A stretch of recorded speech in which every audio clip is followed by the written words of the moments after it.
নবান্নের সামনে ধর্নার আবেদন রেখে কলকাতা হাইকোর্টে মামলা দায়ের বিরোধী দলনেতা শুভেন্দু অধিকারীর। কিন্তু কলকাতা হাইকোর্ট বিচারপতি শুভ্রা ঘোষ তিনি নবান্নের সামনে নয়, মন্দিরতলা বাস স্ট্যান্ডে বসার অনুমতি দিয়েছেন। যদিও এই রায়ের পরিপ্রেক্ষিতে সিঙ্গেল বেঞ্চ থেকে এবার আজ ডিভিশন বেঞ্চে যাচ্ছে গেরুয়া শিবির। এই জাজমেন্ট অ্যাকসেপ্ট করছি না, আমরা ডিভিশন বেঞ্চে যাচ্ছি এই জাজমেন্টকে চ্যালেঞ্জ করে।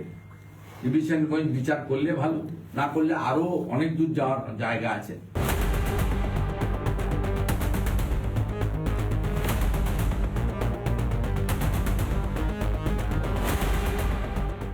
ইডির কাছ থেকে মমতার ফাইল ডাকাতি, চুপ থাকতে রাজি নন শুভেন্দু অধিকারী। 8ই জানুয়ারি মমতা বন্দ্যোপাধ্যায়ের অসাংবিধানিক কাজ। देखो मैंने सब लेके आया because I rang up Pratik because he is the in charge of my party, so my heart is। আর 9ই জানুয়ারি তৃণমূলের 8 জন সাংসদের দিল্লিতে অমিত শাহের মন্ত্রকের সামনে গুন্ডামি।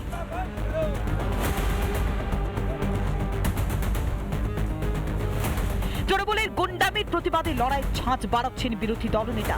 শুক্রবার নবান্ন চত্বরে ধর্নায় প্রতিজ্ঞাবদ্ধ শুভেন্দু অধিকারী, দ্বারস্থ হন হাইকোর্টের। বৃহস্পতিবার হাইকোর্টের বিচারপতি শুভ্রা ঘোষ জানান, মন্দিরতলা বাসস্ট্যান্ডে ধর্নায় বসা যাবে। শুক্রবার সেখানে ধর্নায় বসতে পারবেন শুভেন্দু অধিকারীরা। এতেই আপত্তি বিরোধী দলনেতার। ঠিক কি আপত্তি? নবান্নের এন্ট্রান্সে 3টে রাস্তা আছে, অপশনাল যে কোনো রাস্তা, যে কোনো ওয়ার্কিং ডেতে আমাদের গণতান্ত্রিক ডেমোক্রেটিক ভাবে বসতে দিতে হবে।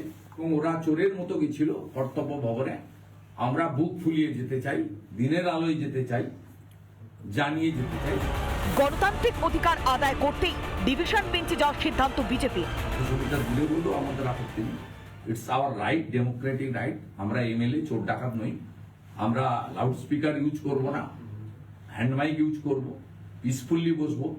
11টা থেকে 5টার জায়গায় যদি 2 ঘন্টাও দেয় তাও আচ্ছা, কিন্তু আমরা আমাদের গণতান্ত্রিক অধিকার আদায়ের জন্য আমরা ডিভিশন বেঞ্চে শঙ্কর ঘোষ যাবেন। সুপ্রিম কোর্টে একের পর এক মামলায় ধাক্কা রাজ্যের। মমতার সরকারের উপরে আরো চাপ বাড়াতে নবান্ন চত্বরে ধর্ণা দিয়ে চোখে চোখ রেখে লড়াইয়ের বার্তা দিতে চান শুভেন্দু অধিকারী। রিপাবলিক বাংলা।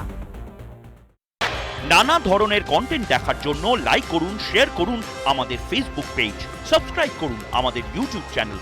পাশাপাশি অন্যান্য ব্রেকিং নিউজের জন্য অবশ্যই চোখ রাখুন রিপাবলিক বাংলায়।